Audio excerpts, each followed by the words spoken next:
Hello दोस्तों, स्वागत है एक बार फिर आज आपका बीके स्टडीज़ के यूट्यूब चैनल में। देखिए, हमारी सीरीज़ चल रही थी आधुनिक भारत का इतिहास यानी मॉडर्न हिस्ट्री हमारा पार्ट चल रहा था, जिसमें हमने मराठा साम्राज्य के बारे में पढ़ रहे थे और ये मराठा साम्राज्य का आज अंतिम वीडियो है। तो इसमें साथ साथ हम आंग्ल मराठा युद्धों के बारे में पढ़ेंगे। हमने प्रथम युद्ध के बारे में पिछले वीडियो में पढ़ चुके थे। तो आइए शुरू करते हैं आज का वीडियो। देखिए, welcome to BK studies.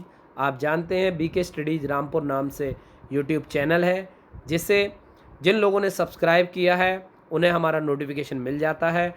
Bell icon ज़रूर प्रेस करें, साथ ही अपने दोस्तों को शेयर करें और हाँ, लाइक का बटन प्रेस करना ना भूलें। आइए टॉपिक को शुरू करते हैं। देखिए, अब आते हैं बाजीराव द्वितीय। देखिए, राव नारायण की मृत्यु हो जाती है। जब मैंने पिछले वीडियो में बताया था राव नारायण तक बता दिया था, तो यहाँ पर माधवराव नारायण के बाद की बात शुरू होती है। तो माधवराव नारायण की मृत्यु के बाद राघोबा का पुत्र, रघुनाथ राव का पुत्र बाजीराव द्वितीय पेशवा बनता है। याद रखें, राघोबा मतलब रघुनाथ राव का पुत्र बाजीराव द्वितीय पेशवा बनता है। इसकी अकुशल नीतियों के कारण मराठा संघ में आपसी मतभेद उत्पन्न हो जाता है। 1802 में बाजीराव द्वितीय के बेसिन की संधि द्वारा अंग्रेजों की सहायक संधि स्वीकार कर लेने के बाद मराठों का आपसी विवाद पटल पर आ गया, यानी स्थिर हो गया। सिंधिया और भोंसले ने अंग्रेजों के साथ की गई इस संधि का कड़ा विरोध किया। तो याद रखेंगे, जो सिंधिया और भोंसले थे वो इस निर्णय के खिलाफ थे और कहीं ना कहीं वो अंग्रेजों के विरुद्ध अपनी नीतियां अपनाते रहे। 1802 से अंग्रेजों ने इसे स्थिरता ला दी, यानी कि लगभग आने वाले 15-16 सालों तक कोई युद्ध इनके बीच में नहीं होता। द्वितीय और तृतीय युद्ध दोनों ही बाजीराव द्वितीय के शासनकाल में हुए। देखिए, पढ़ते हैं पहले द्वितीय आंग्ल मराठा युद्ध। तो याद रखेंगे, वसिन की संधि के बाद मई जून 1803 में बाजीराव द्वितीय को अंग्रेजों के संरक्षण में, यानी संरक्षण अंग्रेजों का था, बाजीराव को पुनः पेशवा बना दिया। किंतु वसिन की संधि से मराठा सरदारों के आत्मगौरव को भारी आघात पहुंचा, क्योंकि पेशवा ने मराठों की इज्जत व स्वतंत्रता बेच दी। मराठा सरदार इसे सहन नहीं कर सके,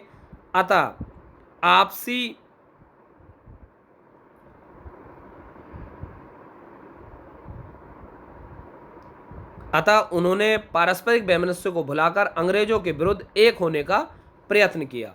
सिंधिया और भोंसले तो एक हो गए, किंतु सिंधिया और होलकर की शत्रुता अभी ताज़ा थी, अतः उसने भी इस अंग्रेज विरोधी नीति में संघ में शामिल होने से इनकार कर दिया। तो याद रखें, भोंसले ने भी इनकार कर दिया। इस प्रकार केवल सिंधिया और भोंसले ने अंग्रेजों के विरुद्ध सैनिक अभियान की तैयारी की। तो याद रखेंगे, सिंधिया और भोंसले शामिल हो गए, जबकि होलकर इनसे अलग रहे। जब बेलेजली की सूचना मिली, 7 अगस्त 1803 को मराठों के विरुद्ध युद्ध की घोषणा कर दी। एक सेना अपने भाई आर्थर बेलेजली, तो याद रखेंगे, जब बेलेजली ने एक सेना अपने भाई आर्थर बेलेजली और दूसरी जनरल लेक के नेतृत्व में मराठों के विरुद्ध भेज दी। आर्थर बेलेजली ने सर्वप्रथम अहमदनगर पर विजय प्राप्त की। इसके बाद अजंता व एलोरा के पास असाई नामक स्थान पर सिंधिया व भोंसले की संयुक्त सेना को पराजित किया। देखिए, पहले तो इनने अजंता एलोरा के पास जो स्थान पड़ता है असाई, उस जगह पर सिंधिया और भोंसले की सेना को पराजित किया। असीरगढ़ व अरगांव के युद्धों में मराठा पूर्ण रूप से पराजित हुए। अरगांव में पराजित होने के बाद 17 सितंबर 1803 को भोंसले ने अंग्रेजों से देवगढ़ की संधि कर ली। अब यहाँ पर देवगढ़ की संधि हो जाती है। इस संधि के अंतर्गत भोंसले ने बेलेजली की सहायक संधि की सभी शर्तों को स्वीकार कर लिया। केवल एक शर्त, राज्य में कंपनी की सेना रखने संबंधी शर्त स्वीकार नहीं की। इसने कहा कि हम राज्य में अंग्रेजी सेना नहीं रखेंगे, और वेलेज़ली ने भी इस शर्त को स्वीकार करने के लिए जोर नहीं दिया। इस संधि के अनुसार कटक व वर्धा नदी के आसपास के क्षेत्र अंग्रेजों को पुनः दे दिए गए। इधर जनरल लेक ने उत्तरी भारत की विजय यात्रा प्रारंभ की। उसने सर्वप्रथम अलीगढ़ पर अधिकार कर लिया, तत्पश्चात दिल्ली पर आक्रमण कर उस पर अधिकार कर लिया। फिर जनरल लेक ने भरतपुर पर आक्रमण कर उस पर भी अधिकार कर लिया। फिर जनरल लेक ने भरतपुर पर आक्रमण किया और भरतपुर के शासक से सहायक संधि की। भरतपुर से वह आगरा की ओर बढ़ा और आगरा पर अधिकार किया। अंत में लासवाड़ी नामक स्थान पर सिंधिया की सेना पूर्णतः पराजित हुई। अब सिंधिया ने भी अंग्रेजों से संधि करना उचित समझा। फलस्वरूप 30 सितंबर 1803 को सुरजी अर्जुन गांव की संधि हो गई। तो याद रखें, अर्जुन गांव की संधि कब हुई थी? 30 सितंबर 1803 को। इस संधि के अनुसार सिंधिया ने दिल्ली, आगरा, गंगा यमुना का दोआब, बुंदेलखंड, भड़ौच, अहमदनगर का दुर्ग, गुजरात के कुछ जिले, जयपुर, जोधपुर अंग्रेजों के अधिकार में दे दिए। उसने कंपनी की सेना को भी अपने राज्य में रखना स्वीकार कर लिया। अंग्रेजों ने सिंधिया को पूर्ण सुरक्षा का आश्वासन दिया। सिंधिया व भोंसले ने बसिन की संधि को स्वीकार कर लिया। इन विजयों से वेलेज़ली खुशी से उछल पड़ा और घोषणा की युद्ध के प्रत्येक लक्ष्य को प्राप्त कर लिया गया है और इससे सदैव शांति बनी रहेगी। किंतु वेलेज़ली का यह कथन ठीक ना निकला, क्योंकि शांति शीघ्र ही संकटग्रस्त हो गई। होलकर से युद्ध। मराठा राज्य का प्रमुख स्तंभ होलकर, जो अब इन घटनाओं के प्रति उदासीन था, सिंधिया व भोसले के आत्मसमर्पण के बाद अंग्रेजों से युद्ध करने का निर्णय लिया और अप्रैल 1804 में संघर्ष छेड़ दिया। उसने सर्वप्रथम राजपुताना में कंपनी के मित्र राज्यों पर आक्रमण किया। वह अंग्रेजों के लिए चुनौती थी। अतः वेलेज़ली ने कर्नल मॉनसन के नेतृत्व में एक सेना भेज दी। कर्नल मॉनसन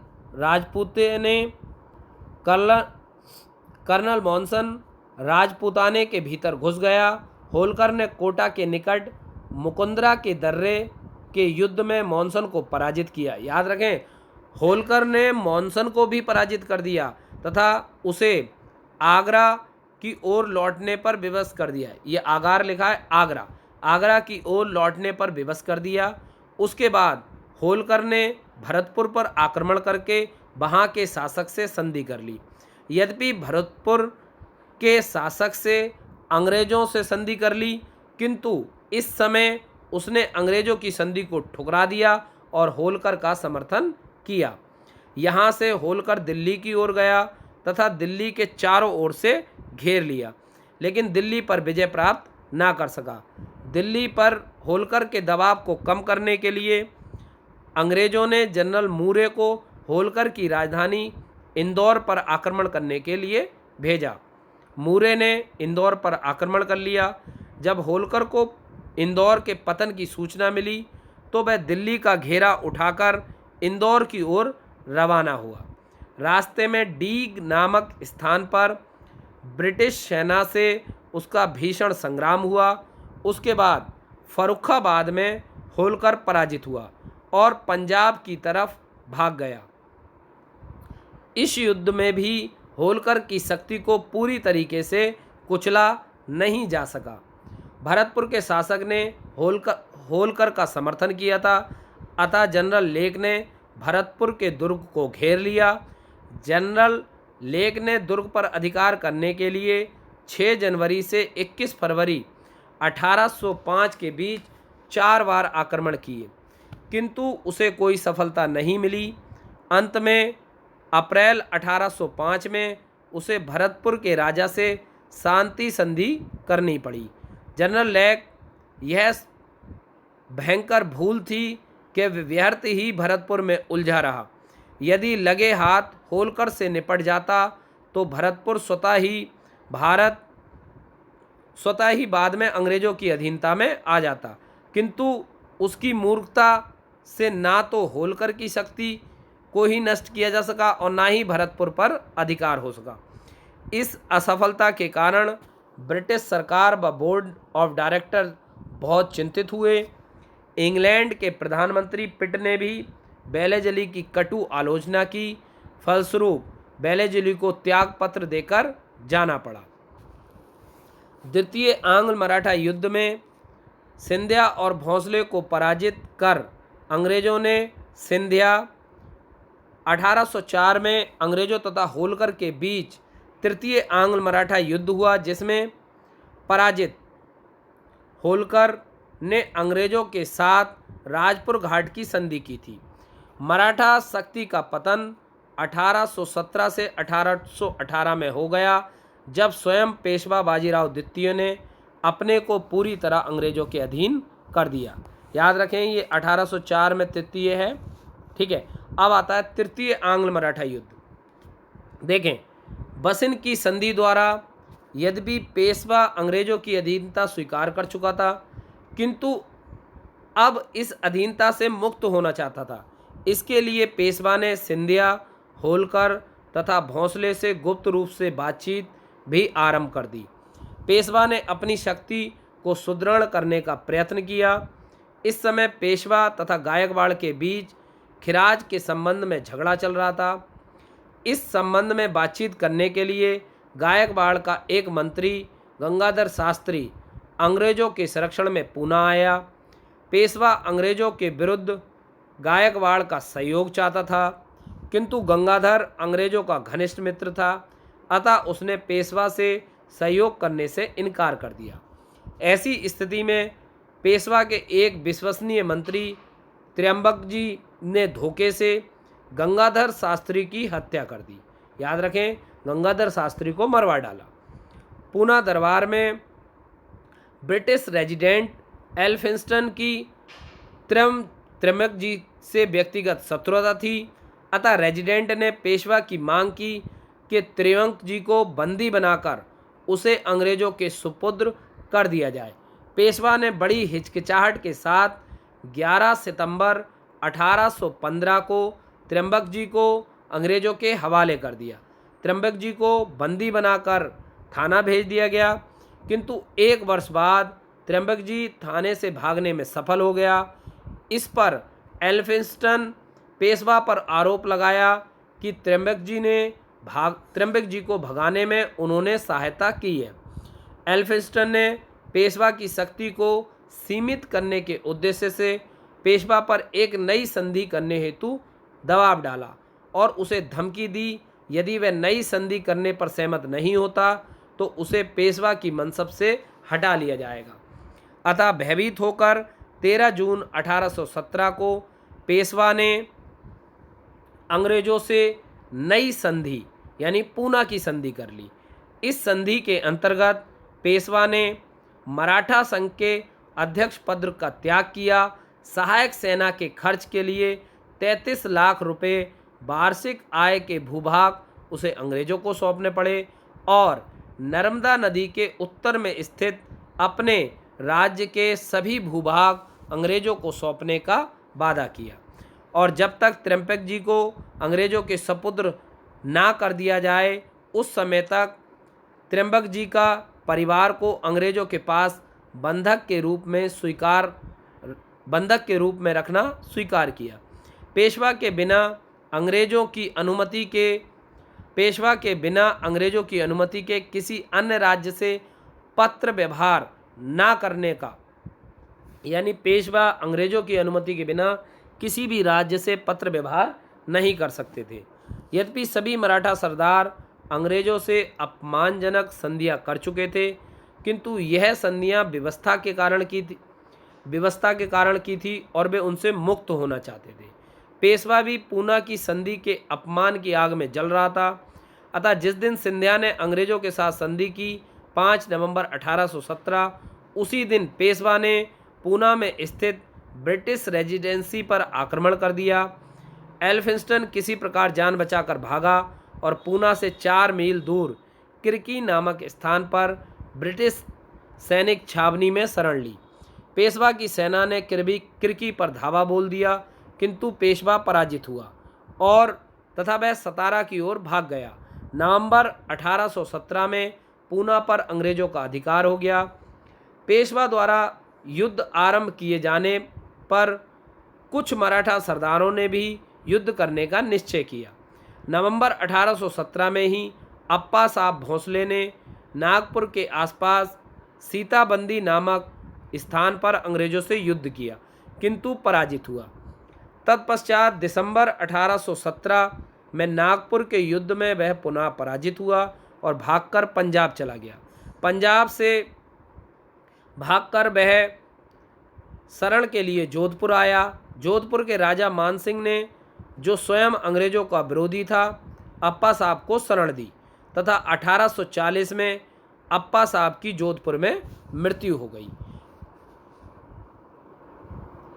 इसी प्रकार होलकर की सेना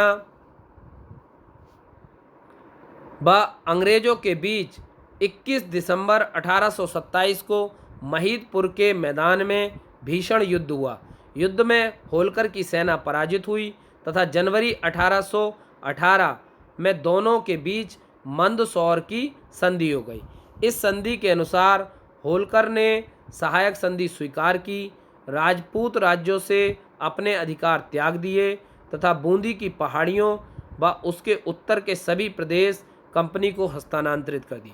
इस प्रकार होलकर भी कंपनी की अधीनता में आ गया।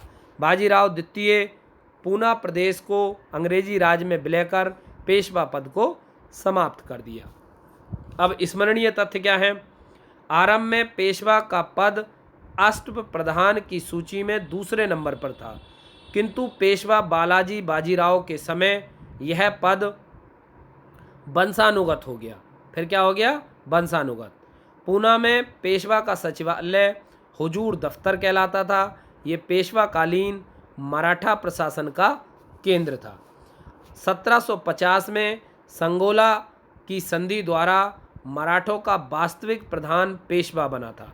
याद रखें, जब मंगोला की संधि हुई थी तो वास्तविक प्रधान पेशवा बना था 1750 में। जदुनाथ सरकार के अनुसार मैं शिवाजी को हिंदू प्रजाति का अंतिम रचनात्मक प्रतिभा संपन्न व्यक्ति और राष्ट्र निर्माता मानता हूँ।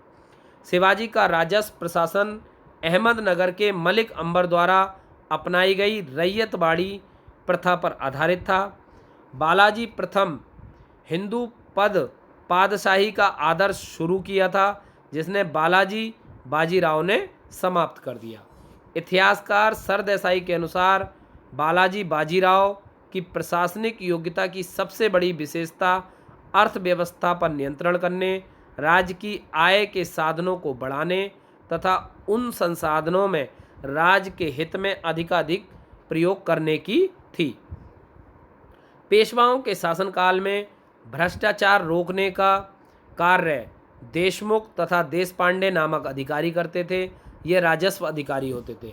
महल का प्रधान हवलदार होता था, जिसकी सहायता मजूमदार और फड़नवीस करते थे। पटेल और कुलकर्णी ग्राम प्रशासन के अधिकारी होते थे। पेशवाओं ने विधवा के पुनर्विवाह पर पतदाम नामक कर लगाया था। तो याद रखें, कभी क्वेश्चन आ जाए कि पतदाम नामक कर किस लिए लगाया था, तो याद लगें विधवाओं के पुनर्विवाह पर। काम बिस्दर नामक अधिकारी चौथ वसूलते थे, जबकि सरदेशमुखी वसूलने का कार्य गुमास्ता नामक अधिकारी करते थे। युद्ध, अंग्रेजों और मराठाओं के बीच जो युद्ध हुए थे, तो याद रखें कौन कौन से युद्ध होते हैं। 1775 से 1782 प्रथम आंग्ल मराठा युद्ध, 1803 से 1805 द्वितीय मराठा युद्ध और 1817 से 1819 तृतीय आंग्ल मराठा युद्ध। तो इस प्रकार कुल 3 युद्ध हुए। इसके बारे में आप पढ़ चुके हैं। यहाँ से मराठा साम्राज्य समाप्त हो गया, पेशवा का पद समाप्त हो गया और इसी प्रकार ये टॉपिक भी यहाँ पर समाप्त। अब जो हम अगले भाग में पढ़ेंगे वो पढ़ेंगे मैसूर राज्य के बारे में। मैसूर राज्य, हैदर अली और टीपू सुल्तान, साथ ही आंग्ल मैसूर युद्धों के बारे में। आज का सवाल, तो आज का सवाल है विधवाओं के पुनर्विवाह पर कौन सा कर लगाया जाता है। याद रखें, विधवाओं के पुनर्विवाह पर कौन सा कर लगाया जाता है। साथ ही द्वितीय आंग्ल मराठा युद्ध की संधि किस स्थान पर हुई थी। द्वितीय आंग्ल मराठा युद्ध की संधि किस स्थान पर हुई थी। दूसरी, विधवा पुनर्विवाह पर कौन सा कर लगाया जाता था। इन दोनों क्वेश्चनों के आंसर आप कमेंट बॉक्स में लिखेंगे। आपको वीडियो कैसा लगा ये भी आप कमेंट कर सकते हैं। साथ ही लाइक और सब्सक्राइब बटन दबाना ना भूलें। इसी आशा के साथ आपको वीडियो पसंद आई होगी। आपका दिन शुभ रहे। शुक्रिया, धन्यवाद।